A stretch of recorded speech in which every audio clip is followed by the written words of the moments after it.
Hello, wonderful. This is Sarah, and I have a very special podcast for you today. So, I put together a list. I'm going to do this in two parts. Okay. So, I wanted to really take some time and think about because it's basically been a decade now. I'm approaching my 40th birthday, and it was really approaching my 30th birthday that I really began this. Obsessive journey into understanding a toxic people. I talk a lot about obsessively studying narcissism and stuff and how that's not a healing strategy. And I 100% agree with that. And I started out obsessively studying narcissism. My master's degree is in research. And so I'm like the queen researcher of like, how can I know every single thing there is to know about this subject? And started out my journey the way many of you start out your journey, and wanted to do a two-part podcast on the things I've learned. Okay. So I want to make these things as simple as possible. Where I think we get stuck in the research stage is like, well, I mean, is it this type of narcissism or this type of narcissism? And if you have not read my article, Is He a Narcissist or a Jerk? How to Tell and Why It Matters. Please, please, please, please, please, please, please, please, please read that article on how to really move forward in your healing journey in those circumstances, right? It lays it out in a clever way there. So definitely check that out, and we'll put that in the show notes. But wanted to do a two-part series in like some really, really, really simple things to help us understand this topic. And narcissism, gaslighting, I mean, it's hugely important that these topics are being discussed, and they're very confusing. Right? I mean, it's like, oh, if you have a friend who you think may be in a narcissistic relationship, like, uh, it's complicated to explain this to her. And is it nature? Is it nurture? Why do they act this way? Can it be fixed? It's confusing, right? And when people join the Wonderful Woman program, I talk and I say, I'm really using you for your children. And they're like, what? What do you mean you're using me for my children? And I said, in my 20s, I spent that decade working with kids. And if every kid had a confident, clear, put together, emotionally stable, healed mother with great boundaries with herself and with others, who loved her kids but didn't live through her kids, like, I mean, the world would change. The world would change. And if you're not all those things, I have not always been all those things. And I'm sure 10 years from now, I'm going to say, oh, I wish I'd done this different. But I'm not saying that to blame you. I'm saying that to say I'm really interested in simplifying this process as much as possible so we can help the next generation. Okay. So this process stops, right? And so today, the first 5, and then I'll do another podcast on the next 5 of must-haves for becoming toxic person proof. So these are beliefs that over the last decade, I could simplify it down, like really simplify this. And for those who don't know, I used to teach this subject to teenagers. I had locally, I had a young girl who was actually killed by her toxic boyfriend. It made national news. It was this huge deal. And I started a mental health program for teens. So even in starting this work, my goal is to make things as simple as possible so you can actually move forward. Okay. So 5 of the things I wish everybody knew and everybody needs to know to become toxic person proof, including the next generation. Okay. Number 1, if someone is nice to you, move toward them. If someone is mean to you, move away from them. I want you to hear the simplicity in that. Okay. But if you've not read my book, Becoming Toxic Person Proof, you won't know this story. If you have read it, you will know the story. But I remember one time I was in the car with my grandmother, who's a wonderful person. And someone, well, I'll just tell you the story. So my son was talking about a bully at school and saying that he was mean. And my grandmother said, well, if he's mean, he probably needs friends. So you should be nicer to him and spend more time with him. Okay. She did not grow up with the internet. I'm not blaming my grandmother, but I also want you to see how that trickles down generationally and how it leads to people getting into toxic relationships. If you have a Christian faith background, you may have heard like turn the other cheek. There's also plenty of verses about Jesus fleeing toxic people. Go back and look. But we kind of pick and choose, right? And so, I need to turn the other cheek. I need to put myself last. I need to, these type of things. Well, guess what? Jesus only got crucified once. He only got crucified once. He didn't get crucified every day, so evil people could have a good time hurting him. Okay? Turn the other cheek does not mean, hey, if you like being mean to people, I'm open for that. And I just want you to really enjoy your time on earth. So you can just be as mean to me as you want. And I'm just going to hashtag be blessed. Okay? Terrible idea. Terrible idea. Please do not pass that on to your children. Please, because it's not always a self-esteem issue or anything like that. I mean, oftentimes it is trying to be nice, trying to do the right thing. Okay. Your purpose here on earth is to not help other people become worse. And if someone gets their kicks by being mean to others, and you're like, okay, you can be mean to me. I'll just love you through it. Okay. Bad plan. Abort, bad plan. Okay. Number one, if someone is nice to you, move toward them. If someone is mean to you, move away from them. Okay. Major questions in dating, major questions in who you should be friends with, major questions in who you should marry. If someone is nice to you, move towards them. If someone is mean to you, move away from them. Okay. And if someone is really confusing, that's not being nice. Well, I mean, sometimes they seem nice and sometimes they seem this. Bad sign. Bad sign. And we'll cover that more in our other questions in points 2 and 3. So point 2, if something feels wrong, it probably is. I have talked to men who have cheated. I have talked to dating coaches. Okay. If it feels like something is wrong, it probably is. If it feels confusing, then something is wrong. Do not waste 5, 10 years trying to figure out exactly what's wrong. One time recently, because it will take a lot of time.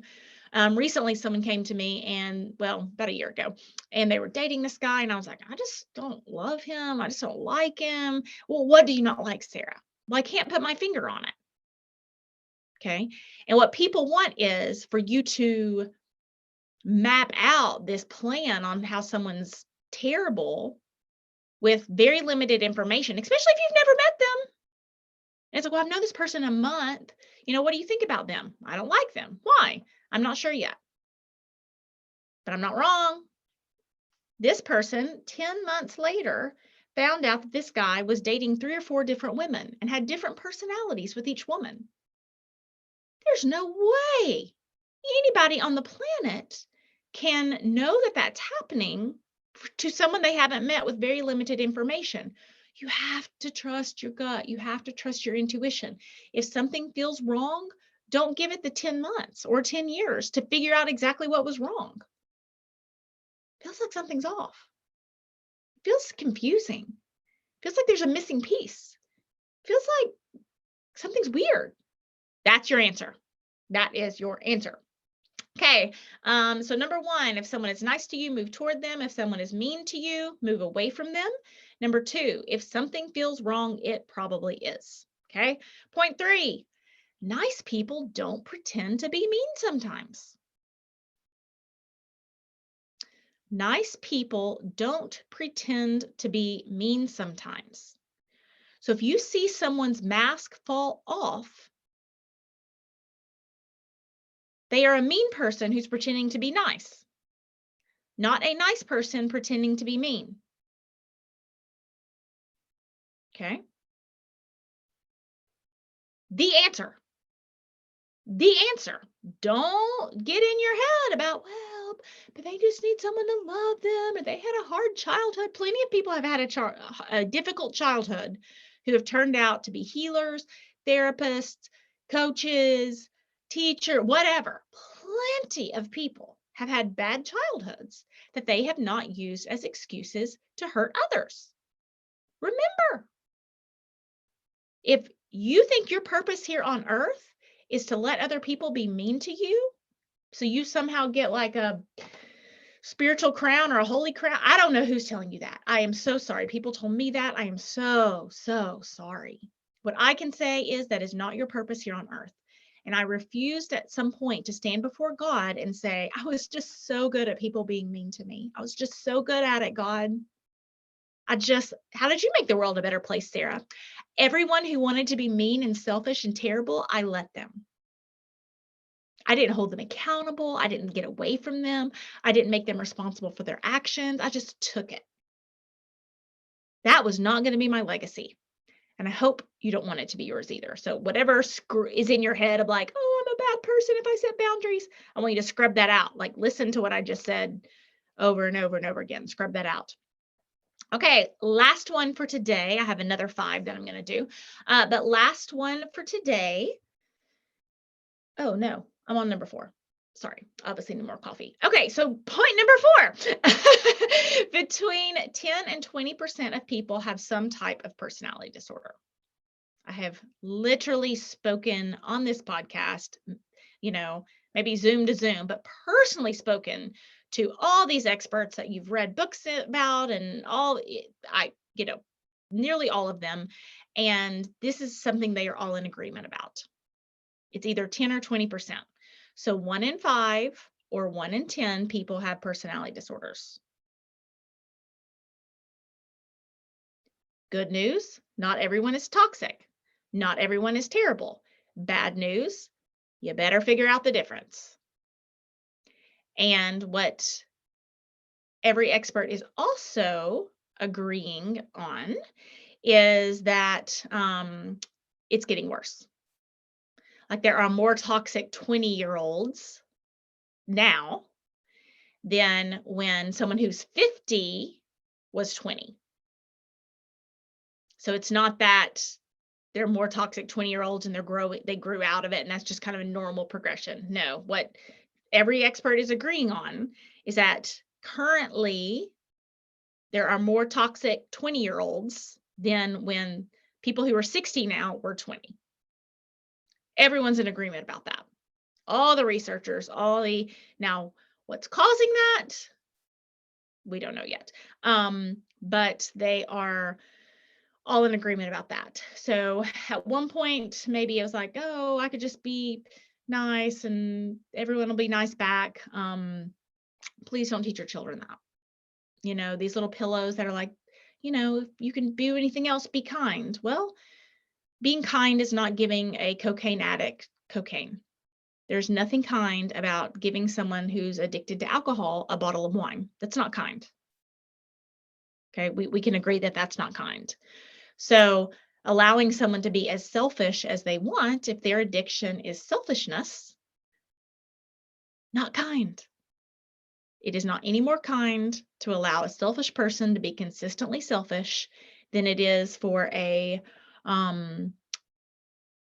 alcoholic to receive a bottle of liquor just because they felt like it or they wanted it. They were having a hard day. I just want to give them some liquor. What? That's terrible. Well, they were having a hard day, so they yelled at me. I just let them. No, don't teach your kids that. Okay, don't teach your kids that. Number 5, the last one. Patterns of behavior count, promises don't. How do you know someone will change? They are actually changing. Their consistent pattern of behavior is changing for a consistent amount of time. That is how you know someone's going to change. Promises mean nothing.